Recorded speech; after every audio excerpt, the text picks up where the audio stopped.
Bem-vindos ao Observatório da Imprensa.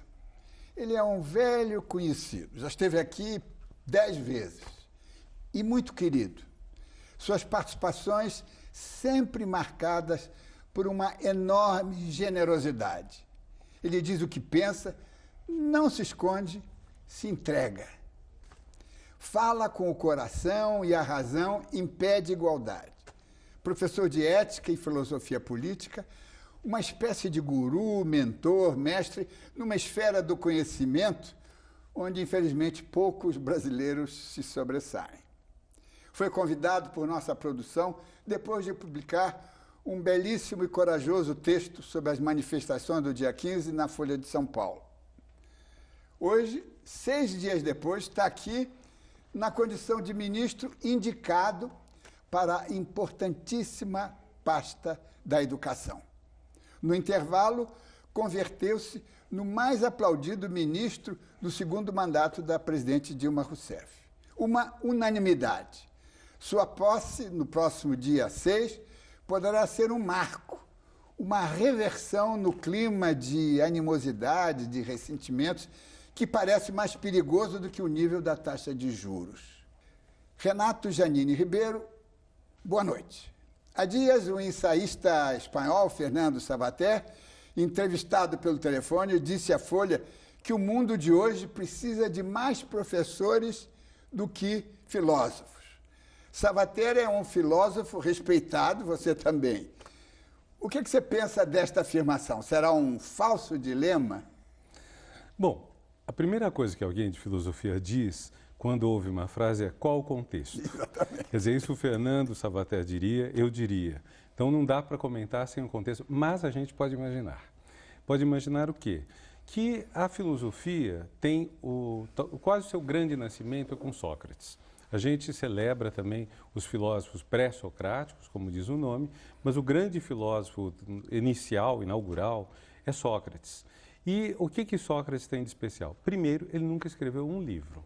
Segundo, ele tudo fez pelo diálogo, ou seja, ele era um professor. Um professor também, e esse é o terceiro ponto, totalmente diferente dessa ideia do professor que sabe tudo e informa os ignorantes que nada sabem e que é uma visão antiga, mas que perdura ainda em alguns meios da sociedade. Há pessoas que acham que o professor é o detentor de todo o saber e que o aluno é alguém que vai ser tratado, na melhor das hipóteses, como se fosse uma lousa em branco na qual você escreve qualquer coisa. Na pior das hipóteses, o aluno é o ignorante que tem que ter sua ignorância corrigida e substituída pelo saber correto. O que é fascinante em Sócrates, este primeiro grande filósofo, é a ideia de que ele vai interrogando as pessoas sobre o que é o bem, o que é a coragem, o que é a virtude, e as pessoas vão respondendo, e ele primeiro diz que beleza a sua definição, mas tem tal problema. E esse chamado método socrático, que ele próprio compara a um parto, que a mãe dele era parteira, maiêutica, esse método socrático tem a ideia de que todo mundo tem dentro de si uma possibilidade de conhecimento enorme, mas tem que ser orientado, tem que ser extraído, tem que dar à luz de dentro da pessoa essa fagulha de conhecimento, de ética, etc.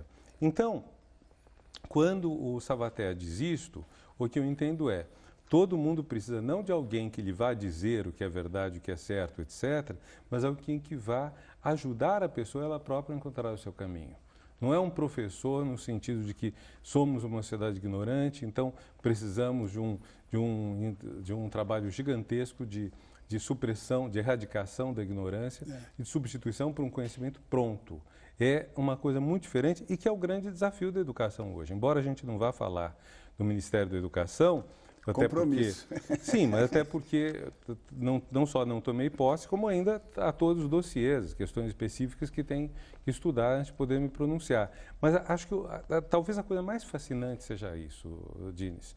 Quer dizer, a substituição de um modelo de conhecimento por um de aprendizagem em que o foco está na pessoa que aprende e na pessoa que vai aprender de maneira diferente e na pessoa que tem tudo a querer do professor. O professor é fundamental nisso, mas o aluno tem hoje a possibilidade de acesso a outros conteúdos e o professor tem que saber lidar com isso. Exato. Agora, isso me lembra, essa pergunta do Savater, me lembra um grande empresário prematuramente falecido, você o conheceu, Roberto Tivita, né? Ele dizia sempre, primeiro um filósofo, depois um operador.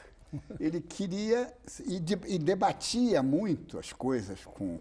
Você esteve com ele, convidado para lecionar na cadeira de ética jornalística, né, no curso dele. Mas ele, um poderoso empresário, ele queria primeiro pensar e depois mandava operar, não é? Mandava alguém seguir em frente. O que me faz lembrar do texto que você escreveu na Folha, quando você se refere com muita graça e trágica, inclusive, quando diz, olha, você se vira, resolva o problema, né? Que é uma coisa, é um vício da administração brasileira, né? O iluminado toma uma decisão e manda o outro. Aí o que eu estava pensando era o seguinte, né? Quer dizer, há uma frase de chefe que é assim, não quero nem saber se resolve o problema. E esse não quero nem saber abre espaço para tudo, inclusive para a indecência. Claro. Quer dizer, se diz, bom, temos um grande problema, está faltando água no prédio, não quero nem saber como vai resolver, então quer dizer que eu posso fazer um gato, posso fazer um arranjo legal, posso subornar alguém, porque eu não quero nem saber, está jogando em cima de mim a responsabilidade como seu subordinado, seu operador, etc. Ora, nós temos que saber. Quer dizer, para chegar a uma solução, num regime democrático, num Estado de Direito, você tem que saber porque nem todos os meios são lícitos. Claro. Existem situações de emergência em que você pode precisar de soluções de emergência. O secretário de Recursos Hídricos de São Paulo, que, por sinal, trabalhou comigo na Comissão de Cooperação Internacional da USP há 20 anos, declarou, no momento de falta d'água generalizada, você tem que respeitar o meio ambiente, mas tem que priorizar o abastecimento d'água. Essa é a tese da emergência, né? Você suspende o ritmo normal das coisas porque há um valor mais alto, a gente vai morrer, etc. O que não impede depois de perguntar por que não foi feito tudo o que precisava a tempo. Mas é um pouco essa questão, só que isso é muito excepcional. E mesmo assim a gente tem que saber os meios e os meios têm que se adequar às regras, aos valores éticos, os valores da sociedade. Claro. Agora, Janine, tem aí um dado que é importante. O nosso programa está indo ao ar no dia 31 de março. Né? Há 51 anos, né? Nós tivemos o início de uma tragédia grega. Não é? A gente não se dá conta, mas que foi uma tragédia. E eu acho que ainda não avaliamos devidamente, né? Não só porque apareceram aí os malucos pedindo a volta dos militares, mas alguns elementos de antes, de meio século atrás, parece que permanecem hoje. Você vê alguma coisa assim, nesse sentido? Olha, o golpe militar foi uma aliança, vamos dizer, dos partidos de direita, que eram muito de direita, não são comparáveis aos partidos que hoje se situam à nossa direita, com grandes empresários do sul e do norte do país todo, com, vamos dizer, a embaixada americana e com bancadas no Congresso. Quer dizer, houve uma aliança que juntou muita gente. Desses grupos, você não vê mais hoje algum que opte pela supressão da democracia. Os militares não querem mais isso. Os empresários sabem que isso vai só criar problemas. Os parlamentares estão hoje do lado democrático na sua esmagadora maioria. Então, nós estamos e os Estados Unidos também faz tempo, desde o governo Carter, nos anos 70, que eles perceberam que era mau negócio isso. Há uma coisa que gente jovem não sabe, que é o seguinte: na década de 60, os Estados Unidos eram uma vergonha do ponto de vista de direitos humanos por causa do Sul. O norte dos Estados Unidos era decente, mas o sul dos Estados Unidos era uma vergonha em termos mundiais. Então, isso que os Estados Unidos hoje fazem, de todo ano publicar um relatório de direitos humanos no mundo, na década de 60 eles não teriam coragem, porque eles seriam o primeiro caso, o caso mais vergonhoso. O que eles hoje acusam o Irã de fazer, a China de fazer, os Estados Unidos faziam coisa que era tida como pior, porque tinha todos os holofotes em cima.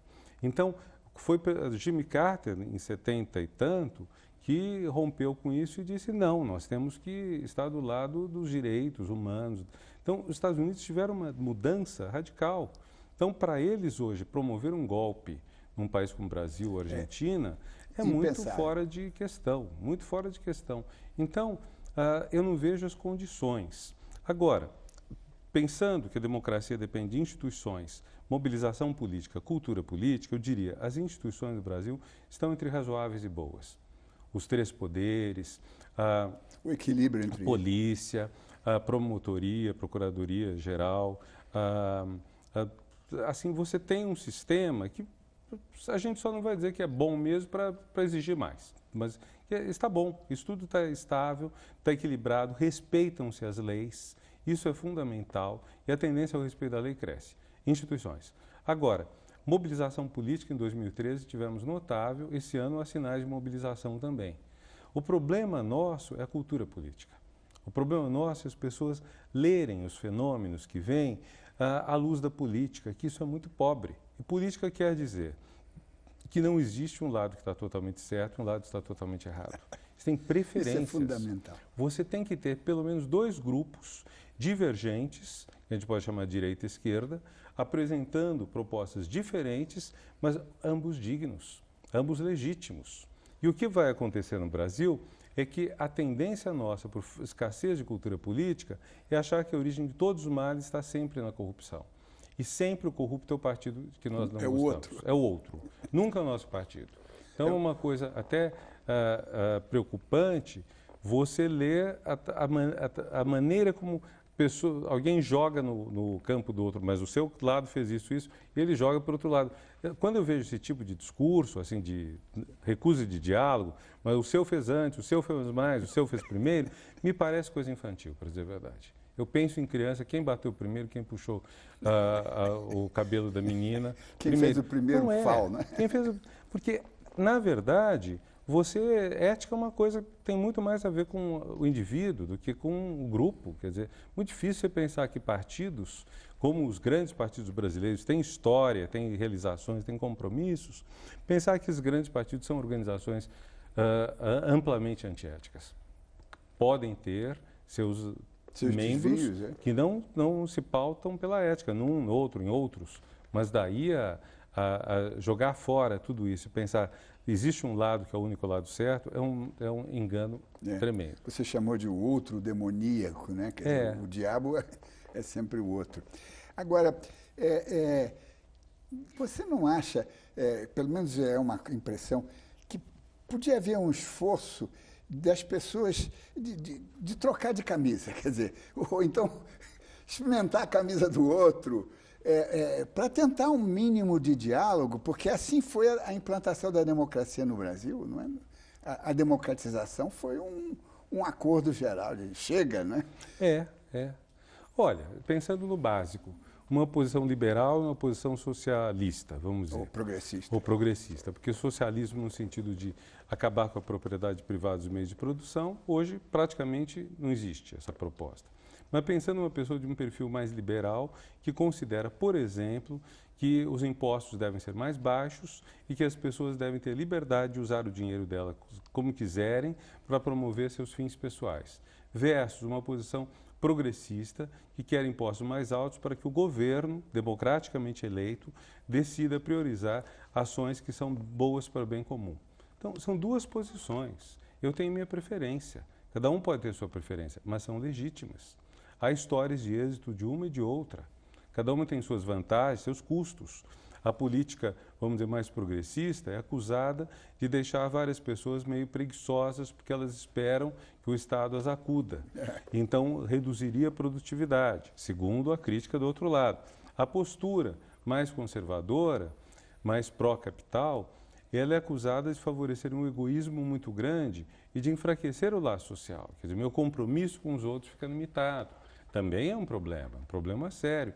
Mas são valores que as pessoas têm que escolher, nenhuma pessoa é obrigada a aceitar o valor do outro.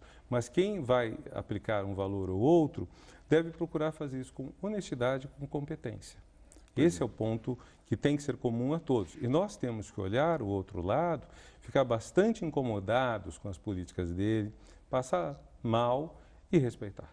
sabe? Porque se é uma decisão democrática, é uma decisão democrática. Quer dizer, estaria faltando também um pouquinho de civilidade, de urbanidade nesse trato político? Está faltando. Quer dizer, veja, o nosso tempo tem uma coisa incrível que é a maior liberdade.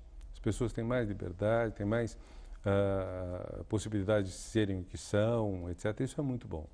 Mas há um outro lado em que isso é confundido, às vezes, com a falta total de controle, o autocontrole. Eu gosto muito da rede, eu gosto do Facebook. Pois é, nós vamos falar sobre isso. Agora, uma coisa que a gente nota no Face é que as pessoas colocam como metralhadora um comentário. Então, você posta algo, 3, 4 linhas, pouco mais que um tweet, você posta 3, 4 linhas e um link para um texto, e as pessoas escutam as 3, 4 linhas. Então, se você fizer uma brincadeira... E outro dia houve até uma coisa nos Estados Unidos, alguém que colocou a chamada e um texto que era diferente da chamada. E era justamente uma pegadinha para ver se as pessoas leem de fato. E multidões comentaram a chamada sem terem lido o texto, que era uma brincadeira com aquilo. Quer dizer, então, esse é o lado decepcionante. Quer dizer, isso, entre aspas, empoderou as pessoas num sentido negativo de não precisarem pensar, de poderem colocar no ato. Eu já defendi a ideia que você deve ter um delay, sabe? Quer dizer, entre a hora que você termina o seu texto e a entrada dele, uns minutos, sabe? É uma brincadeira, isso não tem nenhuma importância. Essa ideia é ótima, mas vamos explorar essa ideia no próximo bloco. Voltamos já. O Observatório da Imprensa está de volta. Nesta edição, entrevistamos o novo ministro da Educação, o professor, filósofo Renato Janine Ribeiro, sobre assuntos polêmicos da conjuntura nacional e internacional. Renato, vamos falar sobre essa ideia genial sua do delay. É o seguinte... Expanda um pouquinho. É o seguinte, ela é anterior ao próprio Facebook, é do e-mail. Às vezes uma pessoa fica indignada com uma coisa, responde no ato. Quando você tinha carta, quando você ficava irritado com uma coisa, você tinha que pegar um papel, uma caneta ou uma máquina de escrever, escrever, colocar dentro de um envelope, colar, levar no correio, selar e mandar. Isso dava tempo de sobra para você se arrepender. Quer dizer, se você fosse dizer uma coisa absurda, você tinha todo o tempo do mundo para cair em si e falar, não vou. Afinal de contas, eu estou xingando meu irmão, eu estou xingando uma pessoa querida, estou xingando uma ex-namorada. Isso tudo acontece no e-mail e mais ainda no Facebook. Com o e-mail isso começa a acontecer, a resposta é imediata. Eu já recebi carta de um ex-aluno que estava bêbado. Depois pediu desculpas, mandou uma carta para mim e para 300 pessoas, me criticando, e depois pede desculpas. Sabe, causou, quer dizer, todo mundo percebeu que a carta era um pouco exagerada, né? Mas você tem esse tipo de coisa. No Facebook ainda é pior, porque em vez de ser uma coisa, sei lá, de alguém ofender você ou a mim, a pessoa ofende publicamente ou diz uma coisa desagradável. Resultado, o Facebook, por exemplo, assim como ele gera amizades que são preciosas, ele desfaz amizades que são preciosas. E está conturbando laços de família. Porque a família é uma instituição que reúne pessoas de visões muito, muito diferentes entre si. Cada vez é mais difícil ter uma família que tem os mesmos valores em tudo. Quer dizer, estou falando só política, estou falando moral, estou falando costumes, gostos, até time para o qual torce. Tudo isso separou. Então, se você começa a brigar com pessoas da família por causa disso, de repente o laço se desfaz. E família é para ser um laço que subsiste, mesmo quando as pessoas têm muito pouco contato, quando as pessoas têm muito pouco em comum, porque elas têm esse ancestral mítico. Isso é bom. Em momentos de crise, você pode contar com a família. Agora, se brigar com um familiar é tão fácil quanto mandar uma mensagem pelo Face, ou postar uma coisa, ou bloquear o outro, você começa a ter um problema grande. Por isso a ideia do delay. A ideia do delay seria o quê? Você, quando termina de escrever um comment, ou um post, ou qualquer coisa, 5 minutos antes de poder postar. Isso dá um certo tempo. E bate com aquela velha ideia, conte até 10, antes de fazer uma coisa. O que é isso? Você vai respirar, não é só contar. Você vai respirar, vai se equilibrar, vai se colocar mais no seu eixo antes de dizer algo. E esse é um problema, quer dizer, a questão da rede, né? A rede favorece demais o narcisismo, porque na rede por causa do tal algoritmo do Mark Zuckerberg, que é tão segredo quanto a receita da Coca-Cola, por causa desse algoritmo, você vê na sua linha do tempo, dentre os seus inúmeros amigos, aqueles que concordam mais com você. Então, de alguma forma, eles pegam algumas questões importantes, do que você gosta de consumo, de política, de costumes, comportamento, tudo, eles colocam o que esteja mais próximo. Então, a gente vê pessoas parecidas. A gente não vê muito pessoa que está em total descompasso conosco. Resultado, fica um negócio quase de campanha. Então, estou desse lado ou estou contra aquele lado. E não dá. Pois é, mas aí entra assim, a diferença entre a mídia digital, sobretudo as redes sociais, e a mídia impressa. Né? Você escreveu um belíssimo texto na Folha, não é? Que todo mundo leu, eu li, e na hora eu tive imediatamente, nem tive delay nenhum. Falei, vamos convidar ele para dar uma entrevista aqui. Esse tipo de comunicação impressa, não simplificada, né? Porque ali tem ideias, tem uma elaboração, tudo isso. Não é melhor do que o Facebook. Você se sente completo com a comunicação via rede digital? Completo não, mas veja, tem umas coisas que eu gosto muito no Facebook. Primeiro, todo mundo pode colocar o que quiser. Isso dá um acesso, dá um poder, dá um empoderamento gigantesco. Segundo, você pode comentar coisas que são, de um certo ponto de vista, até pequenas. O filme que viu. Você tem uma pluralidade de vozes. Isso coloca certas características da imprensa ao alcance de todo mundo. Isso é bom. Há discussões que são boas, desde que você saiba tocá-las, controlá-las. Dá trabalho, mas eu acho que eu fiz isto, sabe? De colocar questões e avisar, olha, eu não aceito insulto. Sobretudo quando eu coloco uma contribuição de uma pessoa com quem eu não concordo. Aí eu já digo, não aceito insulto a essa pessoa, porque tem gente que vai começar a xingar. Aí você tem que expor isso. Então dá um certo efeito. A mídia mais tradicional, ela tem algumas grandes vantagens. Primeiro, tem a profissionalização, que significa que certos protocolos mínimos de qualidade são obedecidos. Quer dizer, você fala, fulano disse isso. Onde, quando, como, para quem? Sabe? Não dá para tirar conclusões demasiadas. Tanto que o problema dos veículos que se tornam demasiado opinativos é que eles começam a fazer opinião no vazio. Eles não têm uma sustentação no plano dos fatos para o que eles dizem. Depois há uma coisa também, o jornal, como a TV, o rádio, eles têm uma pretensão de cobertura de, entre aspas, todos os assuntos. Quer dizer, todos é obviamente impossível. Uma das grandes falhas da mídia brasileira é que os grandes jornais daqui do nosso eixo, Rio-São Paulo, eles cobrem muito pouco o resto do Brasil. Quer dizer, você vai ter um pouco de Minas, um pouco de Brasília. Mesmo os estados populosos, outros como Paraná, Rio Grande do Sul, Bahia, Pernambuco, não são tão cobertos. E dos estados menores, você às vezes não sabe nada do que está acontecendo. Então, tudo isso cria uma insuficiência grande da mídia. Mas, em princípio, ela está dando uma narrativa sobre tudo para todos nós. De modo que isso era coisa muito bonita. Eu gostava, uma vez eu até estudei isso, os filmes americanos dos anos 30, que são filmes que mostram, de repente sai um jornaleiro na rua dizendo fulano foi preso, entregou fulano, etc. E aí as pessoas comentam, você vê as pessoas comprando jornal fresquinho, edição extra, e comentando, conversando entre si. Quer dizer, você tinha um assunto que galvanizava a sociedade inteira e todo mundo discutia. Hoje não há mais. Não há mais. Então, há pessoas que leem o jornal só por esporte e nem relam o olho na política. E outros que veem a política e não estão nada interessados na economia. Então, a unidade do jornal se quebrou. E isso vem grave. junto. Isso é grave. Porque não é por causa do jornal. Se quebrou porque a opinião pública, que opina sobre questões de fundo geral, não existe mais. Então, você pode ter, por exemplo, as manifestações, tem muita gente. Agora, uma parte das pessoas que foram às manifestações nem tem noção do que está exatamente em jogo. Como, por exemplo, pessoas que achavam que, tirando a presidenta, o candidato derrotado nas eleições assumiria. Quer dizer, é uma ignorância de dados tão básicos que é preocupante. Quer dizer, como você chega à idade adulta, se torna eleitor, no caso a pessoa parece que empresária também, como faz tudo isso sem conhecer o beabá da democracia, Isso vem por quê? Porque a gente não tem mais esse canal comum que todo mundo está sendo desafiado por ele e que de alguma forma te interpela, me interpela, pede que a gente tome posição.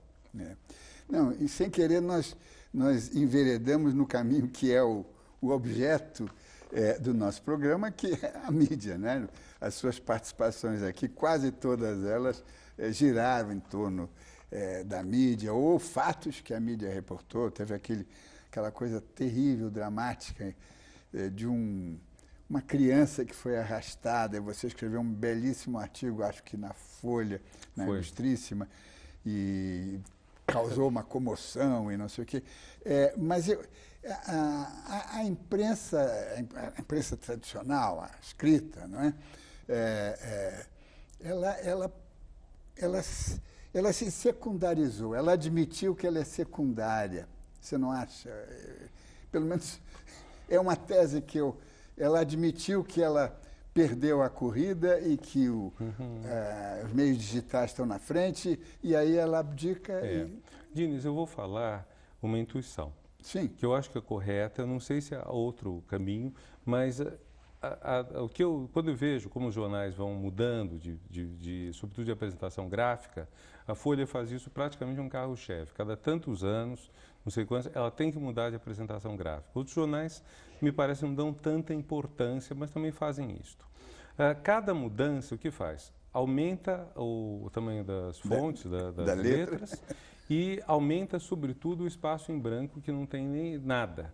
Então, por exemplo, a própria Ilustríssima, que tem excelentes colaborações, ela tem um espaço em branco que é impressionante, quer dizer, que é desperdiçado, quer dizer, em termos de informação. O que tudo isso traduz? Traduz uma preocupação grande dos homens de imprensa de que o veículo deles está perdendo popularidade e eles estão conseguindo conquistar um leitor que não é leitor, que não está acostumado com a imprensa e que está acostumado com outras formas de comunicação e que eles tentam atrair para a imprensa. Seja fazendo uma produção gráfica que lembra, por exemplo, da última voga na internet, seja aumentando a proporção das informações de serviços em detrimento de outras informações. Ora, serviço, cada vez mais o local por excelência de informar é a internet. Sim. Quero ir a um restaurante, quero saber como estão os restaurantes. A internet é mais prática do que um guia semanal dos jornais. Rápido, é mais prática, você localiza melhor, você filtra, você quer um restaurante e tal. No papel você não consegue, o papel engessa, imprime. Com isso, o que acontece também é o seguinte, o leitor que gosta de jornal, que gosta desse produto em papel, com tinta. Meu pai foi um jornalista, ele chegava em casa com o jornal e com 2 folhas de papel, assim, porque o jornal tinha tinta que soltava, o jornal era poroso. Quando, enfim, alguma coisa molhava, você põe no chão para ele absorver. Hoje não absorve mais, o papel de jornal é impermeável. E isso é quase simbólico, né? Ele não absorve mais, é como se não absorvesse mais alguma coisa. Então, meu pai chegava isso era a paixão dele, foi presidente do sindicato aqui em São Paulo, enfim, teve toda uma... Só um parênteses biográfico, que jornal que ele... Ele trabalhou primeiro no Jornal de São Paulo com Saqueta, que era trotskista nos anos 40, Hermínio Saqueta, pai do Vladimir, que, por sinal, foi padrinho de casamento do meu pai, em Araçatuba, que é onde depois eu nasci, descobri isso há poucos dias, e depois ele trabalhou nos Diários Associados, no Diário de São Paulo, até que o Diário de São Paulo praticamente fechou em 68, mas nesse período ele foi muito atuante, sobretudo no jornalismo econômico. Então, fez a primeira entrevista com o Perón, depois daquela do Perón, exilado no Paraguai, foi ele que fez. Fez parte do primeiro grupo de jornalistas brasileiros, foram à China, em 60 ou 61. Então, foi todo uma paixão. É por isso que você tem esse... A gente herda certas coisas, né? Eu aprendi isso. Todo sábado ele me levava, não tinha aula no sábado, de manhã. Todo sábado ele levava até 7 de abril, eu ficava lá com ele, aí ele me dava um dinheiro, eu comprava um livro cada sábado na Editora Brasiliense, que ficava era logo ali. na Barão de Itapetininga, e depois a gente ia almoçar feijoada e banana split. Um dia nós fomos com um jornalista ilustre, Nelson Gatto, que depois foi preso depois do golpe, e que na época tinha acabado de voltar da Índia. Ele estava em Goa quando as tropas da Índia invadiram esta colônia portuguesa. Então, ele almoçou com a gente contando a história e eu comi 2 bananas split e depois tive dor de barriga. Foi umas lembranças da infância, né? Foi muito divertido. E aí, mas veja, o jornal realmente tinha essa voz importante e ainda há muita gente apaixonada pelo jornal. Gente que, por exemplo, você vai ler o jornal na internet, você perde o elan. Quando eu olho pela internet, eu faço assim, quer dizer, claro, não é papel, mas enfim, eu percorro muito rapidamente. Quando eu olho em papel, eu degusto as notícias, há um prazer no papel. O que eu estou vendo, e acho que isso é dificílimo para um dono de jornal, para um diretor de jornal, é que esses leitores que gostam de jornal talvez estejam se tornando insuficientes para bancar a operação de negócio de um jornal. E, por outro lado, os leitores que não gostam de jornal, você pode mudar o que quiser, eles não vão se tornar grandes leitores de jornal. Então, é uma situação meio triste, em que, de certa forma, quando você, por exemplo, reduz o número de palavras, fala, não vai mais ter frase de mais do que 5 linhas, as fontes, as letras vão ficar maiores, tudo, você está dizendo um pouco para as pessoas, olha, eu tenho vergonha do que eu faço. É como um professor que tem vergonha do que diz. É como, agora, você imagina, você iria num médico que tem vergonha do que ele diz, do que ele faz? Claro. Não vai, você sente isso. Agora, se um professor, ao dar aula, sente que a classe não gosta do que ele faz, se um jornalista, ao escrever notícias num jornal, ele transmite a impressão de que ele está tentando seduzir logo o público que não foi formado para o jornal, é complicado. Claro. Agora, quando eu ouço gente falando, a velha mídia está acabando, e até felizes alguns, que a velha mídia é acusada de conservadora, e você teria uma nova mídia que não só seria mais revolucionária tecnologicamente, mas mais progressista politicamente, eu não me junto a esse coro, não. Porque eu gosto de ler jornal, gosto de ler revista, eu acho que existe essa materialidade, existe esse aprofundamento que o jornal tem. Agora, só remontando um pouquinho ao velho Sócrates, que você lembrou, é que ele não lia porque não sabia ler e foi contra a adoção do alfabeto na Grécia. Não, acho que não. Foi. Será? É verdade.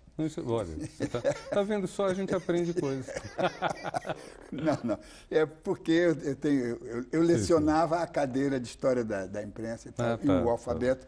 Ele foi contra, mas com razão. Ele diz... Peraí. Sim, tem um diálogo dele em que aparece um ministro e o faraó do Egito, e o ministro vai trazendo cada invenção, e cada invenção o faraó comenta o que ele acha. E quando traz a imprensa e o ministro diz, olha, essa invenção é importante, permite rememorar o que passou e transmitir o que está longe. O faraó diz negativo, porque isso introduz a mentira. Porque quando você não tem a presença imediata, introduz a mentira. Eu acho que isso sim é uma grande questão. E o que ficará com a nossa imprensa, com a nossa memória, porque nós vamos desacostumar de guardar. Né? Mas essa é uma tese que percorre a história da filosofia. Rousseau acha a mesma coisa, Lévi-Strauss, no fundo é a crítica da representação. Quer dizer, a presença é verdadeira. Você está vendo uma pessoa, está vendo algo acontecer, é verdadeiro. Quando você representa, tudo muda. Quer dizer, por exemplo, não o nosso programa, mas assim, se nós tivéssemos um outro tipo, estivéssemos cobrindo um acontecimento, nós podemos editá-lo de forma a deformá-lo por completo. Claro. Isso é o que Sócrates, Rousseau e Lévi-Strauss atacam. Acusava, né? Vamos aproveitar essa pausa para fazer um intervalo, mas voltamos já. Estamos de volta com o Observatório da Imprensa, que hoje traz uma entrevista, na verdade uma aula, com o ministro indicado para a pasta de Educação, Renato Janine Ribeiro. Renato, e o mundo, o estado do mundo?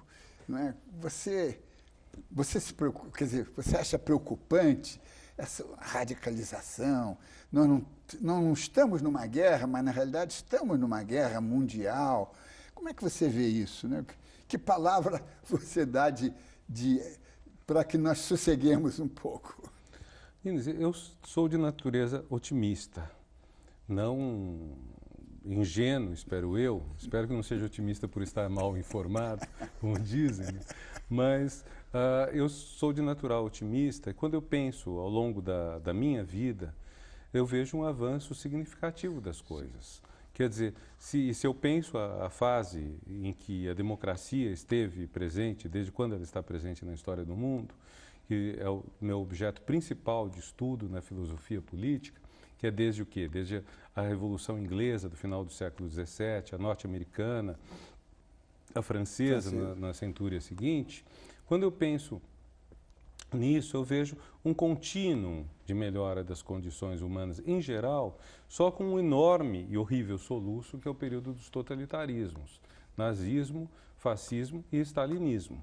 Quer dizer, então nós temos um período de retrocesso significativo que ocorre, vamos dizer, entre 1920 e 1945, no caso do nazismo, se prolongando mais 40 anos com a ditadura comunista em vários países do mundo, mas que é um período que realmente é negativo, mas a gente vê que continua avançando, que há certas coisas que vão acontecendo. Porém, ao mesmo tempo, há toda uma parte do mundo que isso não acontece. Vou pegar um exemplo. Além da política, há a condição feminina. A condição das mulheres mudou muitíssimo no mundo todo. Para melhor. Então, para melhor, para melhor. Claro que isso tem alguns ônus. A mulher que quer, ao mesmo tempo, ser livre, independente, emancipada e ter todos os desfrutes da vaidade, do homem pagando conta, do homem abrindo porta de carro, etc., ela pode estar querendo o melhor de dois mundos e não está querendo a parte dela. Não estou condenando isso, mas uma coisa é você ter prazer em ser gentil com a mulher. Outra coisa é uma mulher achar que é direito dela isto, mas aquilo que é direito mesmo. Direito é igualdade. O resto não é direito. É algo que pode acontecer ou não acontecer. Mas a condição das mulheres é uma mudança fantástica, que em certos casos atrasa. No nosso país, por exemplo, quando o Paraná elegeu sua primeira vice-governadora, o Paraná tinha Jaime Lerner governador, uma vice-governadora, nenhuma deputada. Nós temos uma presidenta da República e na Câmara temos 10% de mulheres. É pouco. Pouquíssimo. Quer dizer, tudo isso é muito pouco. Mas, ao mesmo tempo, a gente sente que existe um avanço significativo. A questão dos pobres. Temos essas políticas de inclusão social maciças, em larga escala, desde o começo do governo Lula, que, na verdade, já prolongam um estado positivo que ocorre desde a presidência de Itamar Franco, cujo governo começou, vamos dizer, programas sociais mais robustos, não caritativos, não paternalistas, não condescendentes, continuando pelo governo Fernando Henrique, por que não dizer isto, e explodindo, vamos dizer, numa mudança, numa integração, numa inclusão social de massa com o governo Lula. Tudo isso daí representa um avanço muito grande. Agora, por exemplo, hoje eu passei num lugar em que quando eu passo tem uma moça fazendo a limpeza e a moça, eu vou cumprimentá-la, porque eu cumprimento as pessoas com quem eu cruzo quando estou passando, e ela vira-se para a parede e quase encosta na parede para dar passagem. Isso é uma coisa absurda, isso não pode mais existir, entende? Isso tem coisa assim, isso não tem uma base, entre aspas, econômica, mas isso é uma base cultural de desigualdade que se torna intolerável. Então nós temos que acabar com isso. Existem certas coisas que tinham que ter acabado ontem. Sabe, que não é para tolerar mais um único dia. Não é para dizer, bom, a subserviência do empregado, do funcionário é exigida, não é exigida. Não. Uma pessoa que é assalariada, ela presta um serviço e, enfim, apenas o serviço. Ela não está se colocando debaixo do outro. Isso eu acredito, sabe, que a gente melhora, mas tem que melhorar mais depressa. Sabe, não pode ter muito tempo nisso. O preocupante é ter países do mundo que têm uma cultura que é muito diferente dessa. Países do mundo em que a cultura chama a subordinação da mulher, países do mundo que consideram que a tortura, o assassinato, a execução de pessoas sem julgamento minimamente justo são legítimas. Quer dizer, tudo isso a gente tem em muitos lugares do mundo e, felizmente, no Brasil tem tortura, sim. O Brasil tem várias falhas, mas isso tudo não está mais nos valores públicos. Ninguém defende isso em público. Quando eu estou lendo o livro do Daniel Arão Reis Filho sobre a coluna Prestes, e diz que a coluna Prestes, em 500 municípios, encontrou poucas escolas, muitas cadeias e nenhum hospital, percorrendo o Brasil na década de 20. É a biografia do Prestes. É o livro do Daniel Arão, que não teve o apoio da família do Prestes. Eu sei, mas que é um livro muito interessante. A filha revoltou-se, inclusive. Então, quer dizer, nós temos uma situação que existe foi quando? Há menos de 100 anos, no período de vida de nossos pais. Então, essas coisas todas são muito preocupantes, Diniz, mas ao mesmo tempo dá para notar que isso está mudando. Uma parte da tensão social que a gente tem no Brasil, a gente tem que reconhecer, ela está ligada à dificuldade da inclusão social. Na hora que uma sociedade foi desenhada para uma proporção pequena de pessoas, começa a acolher todo mundo, ela tem dores. Ou, por exemplo, uma coisa que acontece, fica muito fácil comprar carro. Então, muita gente compra carro. Não dá. Nenhuma sociedade aguenta saudavelmente que todo mundo ande de carro, ou sequer a maior parte da população ande de carro para o trabalho e de volta. Pode ser para o lazer, etc., mas para o trabalho e de volta, isso é impossível. Aí você não pode ter todo mundo. Você tem que fazer alguma diferença. Como você faz? Você cria um transporte coletivo muito bom, de modo que ninguém seja prejudicado pelo fato de não ter carro, tem inclusive vantagem de gastar menos e eventualmente chegar mais depressa. Isso é a solução correta. Agora, tem outros pontos que nenhuma cidade pode ser desenhada só para o carro privado. Agora, nenhuma sociedade pode ser desenhada só para uma parte da sua população. E nós temos ainda isso no Brasil. Esse desenho. E quando aumenta o número de pessoas que têm acesso a isso, surgem aquelas coisas absurdas, como, por exemplo, fotografar um rapaz, por acaso, procurador-geral de um município, voltando de viagem, barrigudo, de bermuda, etc., e publicar no Face dizendo aeroporto virou rodoviário. Então, quer dizer, acaba sendo visto como um sinal de preconceito. Não, é de perversidade, é uma perversidade. Né?